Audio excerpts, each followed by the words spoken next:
नमस्कार किसान भाइयों, मैं कमला प्रसाद मौर्य सोनभद्र उत्तर प्रदेश से आज अपने ज़िले के मरसड़ा गांव में हूं।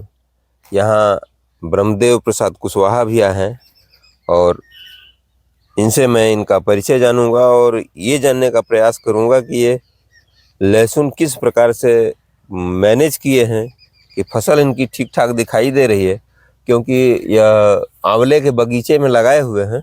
तो लहसुन की समसामयिक देखभाल कैसे करें और कैसे ये अपने फसल को स्वस्थ रखे हुए हैं, और इसी के विषय में मैं इनसे जानकारी प्राप्त करता हूं। और सभी बिंदुओं पर खाद उर्वरक और दवाओं का प्रयोग किस प्रकार करते हैं, सारी जानकारी मैं लेने का प्रयास करता हूं। तो सबसे पहले भैया आप अपना परिचय बताइए। मैं ब्रह्मदेव प्रसाद कुशवाहा, घुरावल सोनभद्र से। जी। अब ये जो फसल आप देख रहे हैं, आज लगाए लगभग 2 माह हो ही गए हैं। जी। और ये जो अब देख रहे हैं फसल का ग्रोथ बहुत बढ़िया हो रहा है। हाँ हाँ। और इसका राज जो है कुछ छिपा हुआ नहीं, सब ओपन है। जी। अब चूंकि पुआल न होने की वजह से मल्चिंग नहीं है। अच्छा, इस साल आप मल्चिंग नहीं कर सके, जो है पुआल नहीं था, मल्चिंग नहीं हो सका समय से। अच्छा, पुआल अच्छा। होता तो मल्चिंग हो गया होता। तब तो इसकी निराई गुड़ाई करनी पड़ी बस होगी। एक बार जो है गुड़ाई में करा दिया हूँ। अच्छा। और निराई की जरूरत नहीं पड़ेगा, अब जो है हो जाएगा ऐसे। अच्छा। क्योंकि 2 बार दवा डाल करके इसका घास का जो है मैनेज कर लिया गया है। अच्छा, तो आप ये बताइए कि जैसे फसल जब लगा देते हैं तो कितने दिनों के बाद इसमें एक आध निराई गुड़ाई की आवश्यकता पड़ती है? देखिए, अब हम तो मल्चिंग करने के बाद निराई गुड़ाई की बातें नहीं करते जी। लेकिन अब हमारे पास मजबूरियां ये था कि पुआल नहीं तैयार था। अब समय निकल रहा था तो लगवा दिए हम। हाँ। अब पुआल तैयार हुआ तो बाद में हुआ, तो बाद में डाला नहीं जा सकता। हाँ हाँ। लेकिन हमारे पास वो तजुर्बा है जी कि बगैर मल्चिंग का भी हम दवा के इस्तेमाल कर करके जो है बढ़िया उत्पादन ले लेते हैं। अच्छा। कम से कम निराई गुड़ाई की आवश्यकता पड़ता है। अच्छा। तो हमारा तो पहला जो है तरीका ये है कि लगाने के बाद पुनः पानी दे दिया जाता है। अब पानी देने के बाद 6-7 दिन में बढ़िया खेत में ओट आ जाता है, चलने लायक हो जाता है जी। बस तुरंत एक दवा का स्प्रे मैं वहीं कराता हूँ। अच्छा। और लोग पेंडिमेथलिन अवॉइड करते हैं, मैं वैसा नहीं करता। मैं एक जो सिर्फ दवा का इस्तेमाल करता हूँ, ऑक्सीक्लोरोफेन। ऑक्सीफ्लोरोफेन। हाँ, तो उससे ये फायदा है कि जो जम रहा है वो भी मारेगा, जो नहीं जमा है उसको रोक देगा, और जो जम के बड़ा हुआ है उसको भी मार देगा वो। अच्छा अच्छा। मतलब वो हर तरह से काम करता है। अच्छा। और देख रहे हैं कि इसमें मेड़ में धनिया लगा हुआ है, धनिया को भी जो है मारता है। हाँ। लेकिन धनिया में ये है कि मारेगा, मरेगा और फिर जो है धनिया चल देगा। अच्छा। क्योंकि उसका जड़ नहीं जाता है। अच्छा, जड़ नहीं जाता है। तो इस परिस्थिति में एक बार दे देते हैं, तो एक बार देने के बाद 1 महीना के लिए जो है राहत मिल जाता है। 1 महीना का बल्कि 30-35 दिन पर दोबारा जो है फिर जब आ जाता है तो 30-35 दिन के बाद एक बार फिर रिपीट हम कर देते हैं। लेकिन पहली छिड़काव में जो है थोड़ा सा ये ध्यान देना चाहिए कि दवा 12 ml से 15 ml पर टंकी, यानी 1 ml पर लीटर से ऊपर नहीं डालना चाहिए। अच्छा। 1 ml पर लीटर के हिसाब से जो है बढ़िया से खेत में छिड़काव चारों तरफ से हो जाए कि जो खाली जगह है वो भी कवर हो जाए और जो हमारा बोया है वो भी कवर हो जाए। अच्छा। उससे जो घास होंगे सब मर जाएंगे वहाँ, सब मर जाएगी। और 1 महीना के लिए मौका मिल जाएगा।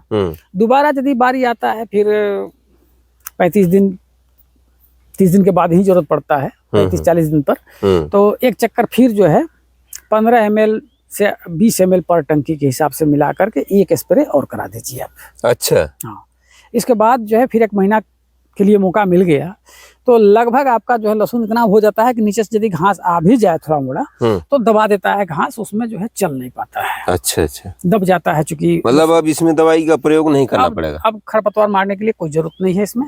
अब ऐसे हो जाएगा। अब रही बात, अब सब समय की बात है जी। तो पहले तो खाद उर्वरक पर थोड़ा ध्यान देना पड़ता है शुरू में। जी जी। जब ही 1 महीना पर हम तो बेसल में जो डाल दिए हैं वो तो डाल देवे किए हैं, लेकिन टॉप ड्रेसिंग जो है नाइट्रोजन चाहिए इसमें, लेकिन अकेले नाइट्रोजन नहीं डालना चाहिए। अच्छा। 30-35 दिन पर जब हम सिंचाई करते हैं उसके बाद हम नाइट्रोजन डालने जाते हैं तो वहाँ सल्फर की मात्रा भरपूर डालते हैं हम। तो करीब 1 एकड़ में कितना डाल देते हैं? 1 एकड़ में देखिए 10 किलो तक सल्फर मैं डाल देता हूँ। मतलब यूरिया कितनी होती है उसमें? यूरिया 25 से 30 किलो।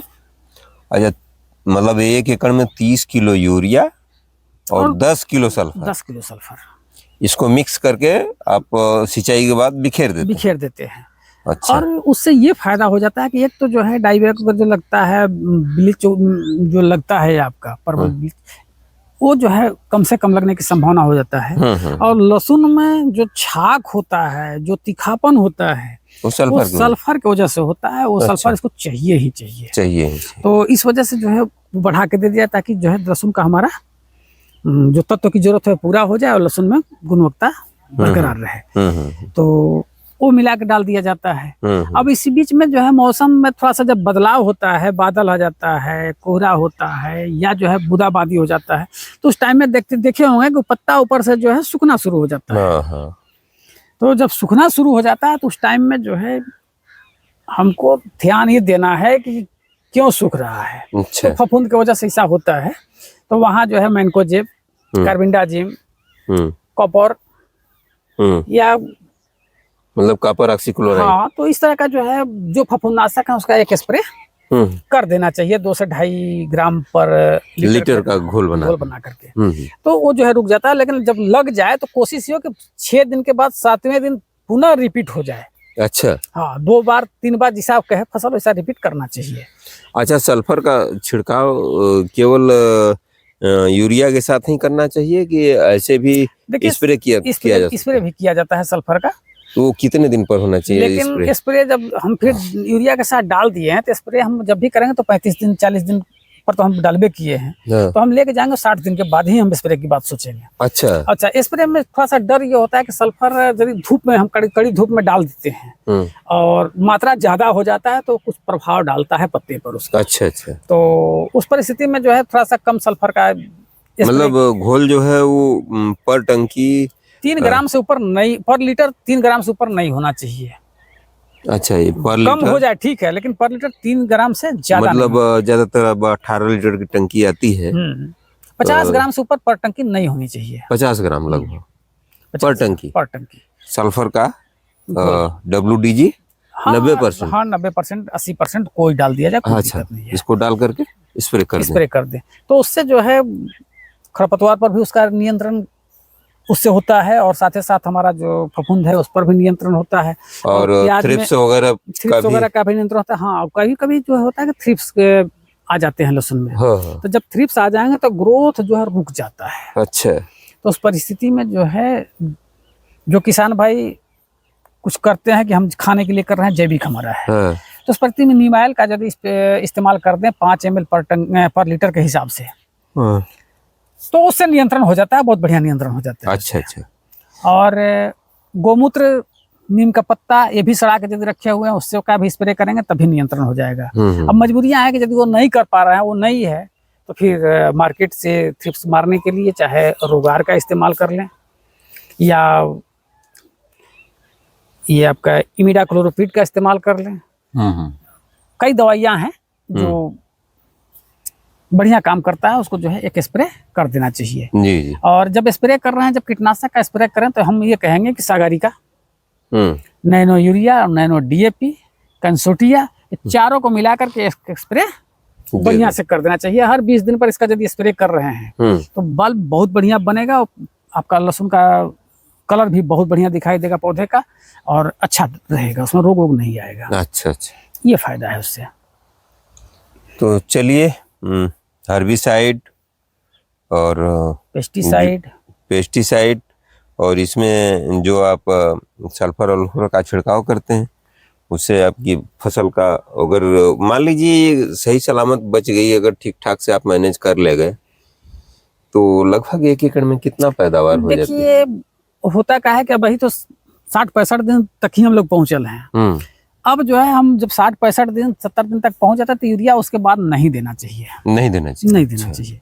उस परिस्थिति में हमको सिर्फ देना क्या है, हम नैनो DAP और आपका 34-52 052-34 जो है एक आ रहा है, इसका स्प्रे 2-3 ठोक कर देना चाहिए।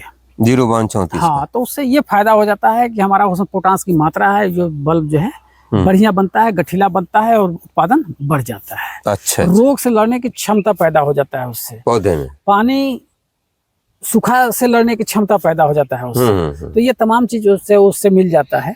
तो उसका स्प्रे करके और हमको लास्ट तक पूरा कर लेना चाहिए।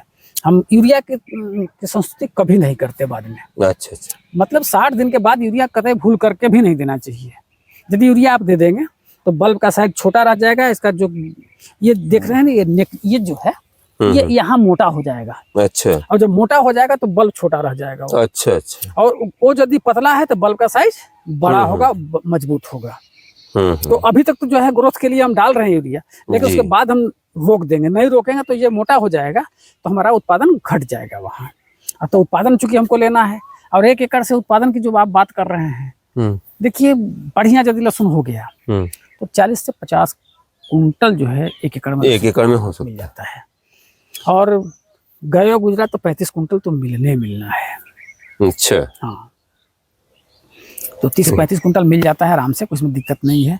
और लाभ और हानि की बात जहाँ है वो तो मार्केट पर निर्भर करता है। यदि अच्छा खासा मार्केट तो अपने बस में है नहीं, अच्छा खासा मार्केट मिल गया तो बहुत पैसा दे जाता है। और रेट गड़बड़ा गया तब भी ये मान के चलिए कि 2 लाख 2.5 लाख तो दे ही जाएगा 1 एकड़ में।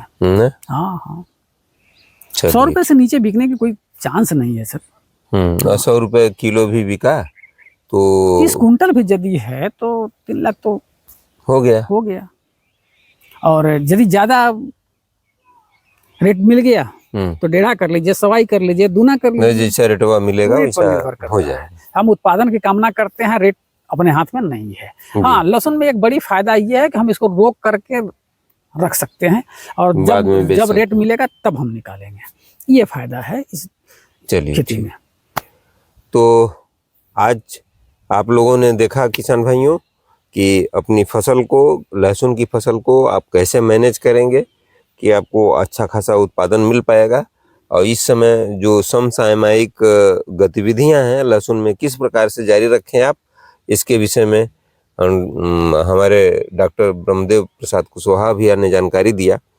तो इस जानकारी देने के लिए और आप लोगों के लिए समय निकालने के लिए भैया ब्रह्मदेव कुशवाहा को बहुत सा ढेर सा धन्यवाद और मंगल कामनाएं। और आप लोगों को भी हमारी तरफ से बहुत बहुत मंगल कामनाएं, क्योंकि आप लोग हमारा वीडियो बहुत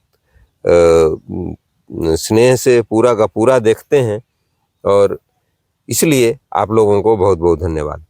तो अगर आप लोगों को यह वीडियो अच्छी लगी हो तो आप लाइक कर दीजिए और चैनल को सब्सक्राइब कर लीजिए, अपने साथी मित्रों और किसानों में शेयर भी कीजिएगा। और अगर आप हमको फेसबुक पेज पर देख रहे हैं तो टॉपर किसान फेसबुक पेज को फॉलो कीजिएगा। तो इसी के साथ आज का वीडियो हम यहीं पर समाप्त करते हैं।